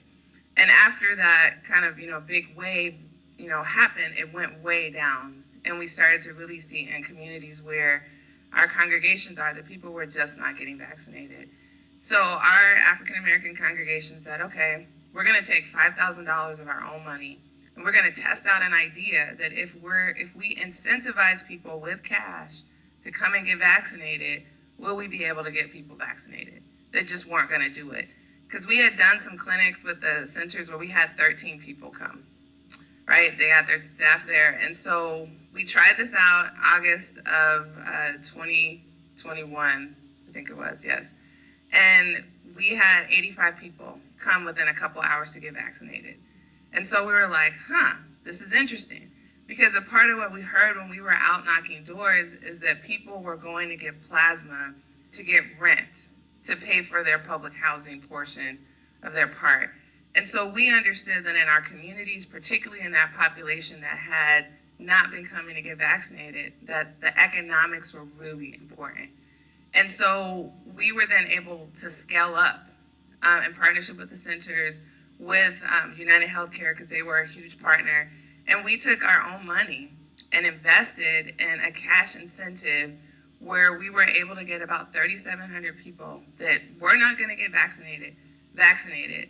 And we heard people come and say that, I was like, why did you decide to come today? Because the vaccine's been out here. It's proven that it's not going to kill you or turn you into a zombie, or, there's not a chip that's like the mark of the beast, right? And they were like, I need gas money. And they were terrified because they were still afraid. But I think that because we have the ability to test out something that might seem taboo, then why would you pay people to get vaccinated? The truth is that we pay people all the time, not just this population. We pay with like co-pays, we pay with incentives on our insurance. And so I think for us is to say that how are we looking at those things that might seem a little bit out of the box, but in real reality for people that are checking out and dealing with really adverse realities of the equity and the medical redlining that happens, that we got to meet people where they are. And it worked. And that's going to be really the basis as we're now moving into the doc on the block, that we saw that people have other health needs. And so we built this trust. We want to keep maximizing on that relationship and see, can we get deeper and deeper into people's families and in their communities to get them healthy. Thank you. Yeah, Donna. I just wanted to add, and just speak a moment for about 5 or 6 years ago, we went on the Epic healthcare system at the health district. And people were like, what the heck are you spending that money for? Because, why? Well, I can tell you, all of our hospitals in Summit County are on Epic. And we have customers, we have clients that come to us, and we needed a way to connect. And I can tell you right now, implementing Unitas or any of these things for the social service side to it is a whole heck of a lot easier if everybody's on the same dang system. And I know Epic's like, the king, okay? We already used the word dark side. Yeah, okay, yeah. I know, I wasn't gonna go there, but Epic's king, and I know we are, but I've been pushing locally, and I've been in contact with our hospitals. We received it from a hospital system. We were too small for Epic to even look at us. We were just like kind of shunned. But we did get it through Children's Hospital in Akron, so we share their platform and we do pay. And that's fine because it gives us connection. And I can tell you, it saved our tails during COVID because there were a lot of times our medical director had to look up records and people and things and places to try to deliver good care to folks, regardless of who they were. And so I can't speak enough to that importance of that connectedness. I just wanted to emphasize that word around the boundaryless and connection is what I've walked away. First of all, I just thank you for all that you have done. I wish we would do a StoryCorps in this state where we just capture, I'm going to talk to the History Connection about this. We've got to capture these stories of what everyone did and went through. I mean, it's been a profound honor for me to listen to them and go around the state. So we need to capture this. But connection to me is this piece, like don't underestimate also, we won't fix all these things fast. We know that. These we'll spend our lifetime and others will too. But the relationships are the healing and the connections and the witnessing and the being with. And then we fight hard to make the best wicked solutions we can and slay dragons. I believe during the pandemic, I brought up Joseph Campbell, who studied all world mythologies. And I talked about the hero's journey we're all on. And that's what we're on in these jobs that we do. You go into the dark woods, all of us face this sooner or later. We have to slay a dragon. If we don't get killed or eaten, we try to bring the gold from that back to society. And that's the moment we're in. So keep capturing these stories if you can. I do believe here locally, think about too, how do we memorialize and start capturing some of this for posterity. And that brings up a terrific question about, clearly we have to ask the questions of what's next. But in that, what is the process of memorialization? What is the process of interpretation and understanding of what it is that we've been through? I think part of it is this, quite literally. I mean, we have to continue to meet and share our stories and in there some sense of the whole might arise. I'm also gonna just keep challenging our leaders to be bold. I think we're all very, very hungry and longing for that, what I said in that White House moment. Again, I don't know where it came from. So many things I don't know where it came from. But my husband, I'm determined, I'm not afraid. My husband said that to me that morning walking out the door. I mean, the things that would just come from people, but we have to tell narratives and make meaning out of things. And when this is such a crisis of duration, such a humanitarian moment around the world, we all are going through it. No one is unscathed. But we do, as leaders, need to help others by making narratives and make meaning out of what we're enduring, because I think we're still enduring it. And the trauma is real. You know, I'm here with my colleague, Melissa. We have to stop talking sometimes because it just gets too painful about some of the things we went through during this. But we really do. I think this is a time where leaders need to be those great storytellers and help us make meaning out of it. Which isn't, by the way, all doctors and nurses. Angela Merkel during the pandemic surrounded herself, I thought this was fascinating, theologians, medical anthropologists, besides, virologists and epidemiologists, supply chain people. One of the best people I worked with was General Harris of the National Guard, what the National Guard did in the state. Amazing. Businesses, supply chain experts. This takes so much more than us to solve. So one of the biggest public health questions in anything you're trying to solve is who is at the table. And always keep setting those tables and think outside the box, back to some of the other leaders in our community who make meaning. Well, you make me think of the type of meme that I've seen where somebody's celebrating, well, I grew up in the 70s and, we didn't have helmets and we didn't have seatbelts and the thing that I sometimes go to is, well, that's okay for those of us who are here. And not all of us are here, right? And that's I think what's actually important to remember in the pandemic. Not all of us are here. And as we go forward, whether it's because we remember that or because it's in honor of that or because we're afraid of that, there has to be some motivation and some actual acknowledgement of that. I think is an important thing for us to do as a country, as a society, as a community. We have to, without holding ourselves back in despair and grief, learn to move forward with acknowledgement. And I think that really is what we're doing here. We have a few minutes left, and maybe we can pass the mic down to the end and just ask everybody to give us a minute or two of thoughts about what next steps might look like. Sure, thank you. I think my concern, worry, I guess, and I'm speaking personally at this point, is that not dissimilar to how we are as individuals. In a moment of crisis, we come to all kinds of realizations, but when the crisis is past, we tend to just fall back to what's familiar and what's comfortable, and so we return to that past stage. So I hope that doesn't happen to us again when we are past this a year out from now, let's say. We find ourselves in a better, more stable place, that we don't forget all the lessons learned. Really, I'll just go back to the original principle, which I think I found most insightful, meaningful for me, is that of boundarylessness. We have to stop seeing each other, and Mr. Morse brought this up earlier too, about, weirdly we've been competitors in healthcare, and I really think it would be great if we could put that behind us and we continue to explore all the opportunities for partnership. And what better forum than this, right? I mean, here we are at Better Health Partnership, such a great collaborative. So I really do wish that keeps going. Thank you.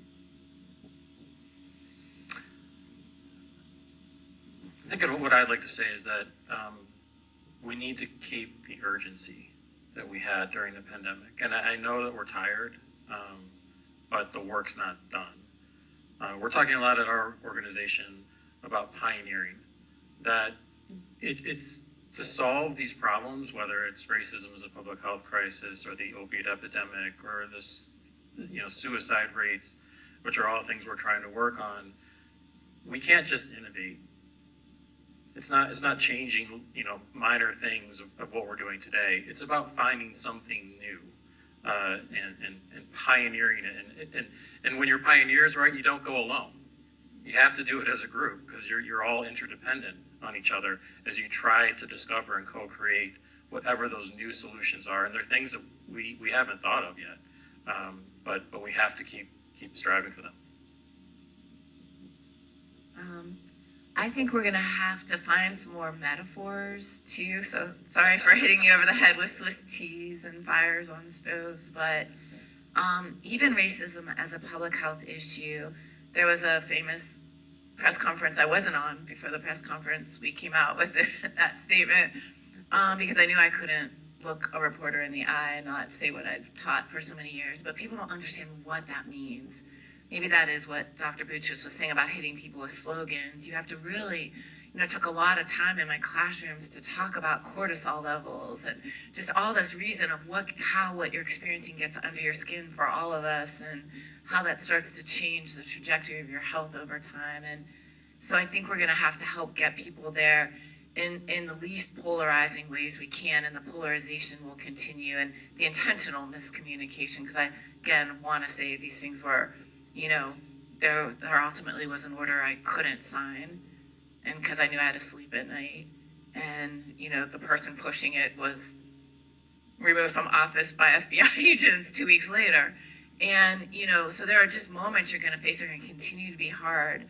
But I'm a big believer, it's just like herd immunity. I kept saying we're not gonna get everyone. I knew. The getting on this life draft was, if enough of us do the right thing, most of the time, all of us get through. And so it's in bullying prevention. That's why I thought of the gun violence. It's the bystanders, it's in domestic violence, these power differentials we're in.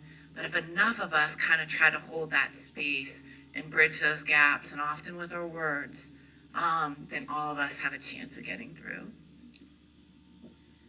And there's a recent study by the Brookings Institute and the NAACP. It's called the Black Progress Index. And it's really fascinating because it looks at this whole question of what does it take in our social space to have well living, like for African American folks to increase life expectancy. And so it looks at where are Black folks living the longest?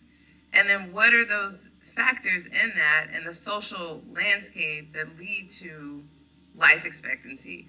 And so I think for us, what we found in this space that I would love to see continue is that from the organizing, we're always on the ground. We're with the people that are the left out, the least of these, and the lost and the left behind, and really thinking together about what do we need to change. And some of those ideas are crazy, and some of them don't work, but some of them really do. And I think that what was so helpful in this moment is that there was a space where people really not just heard us, but listened and said, how do we invest in that idea? Because that idea has the ability to be tested and then the possibility to be scaled up. And so that we're still keeping that space where we're looking at ways that we're investing, that we're moving funds that have not a lot of strings attached, not a lot of bureaucracy, but are really looking at these higher indicators of changing people's life expectancy. Because in the end, if we're gonna connect and make things better, we gotta be able to live. And we gotta be able to have the presence in the space to be able to connect with each other. So that's what I would say, is to keep that space of us directing resources to do that real innovation and trying things out that are gonna make a real difference in creating people's longer life. It's been quite a long 30 months. And so when I think about going forward and lessons learned and where I think what's next, it really is, as Amy said, the healing, continuing to allow folks to heal. But I really think that we need to push a lot in these new partnerships and I think we need to really emphasize that everybody wants the same thing. Folks don't want different things. People don't wake up in the morning and today I want to be a bad parent. Today I want to be a vaccine resistor. That isn't what happens. People want the same things, whether you're rich, poor, black, white, it doesn't matter. And we can never forget that, because we need to treat people like we all want the same things, with dignity, respect, integrity, and kindness. And that's really what people want. And if you tell people why you're asking them to do something, if you ask them something, they'll usually come along with you. But you have to do that effort up front and build that trust. So I hope when we do these partnerships and these new systems and we look, that we do it in an inclusive way, and we never, ever, ever forget that everybody wants the same things. Everybody wants to raise their kids, everybody wants to have food. People don't want, that's really what people want. And all I'm can sum it up with is that health and wellness is not a zero-sum game. We can all thrive and survive. Thank you so much to our panel.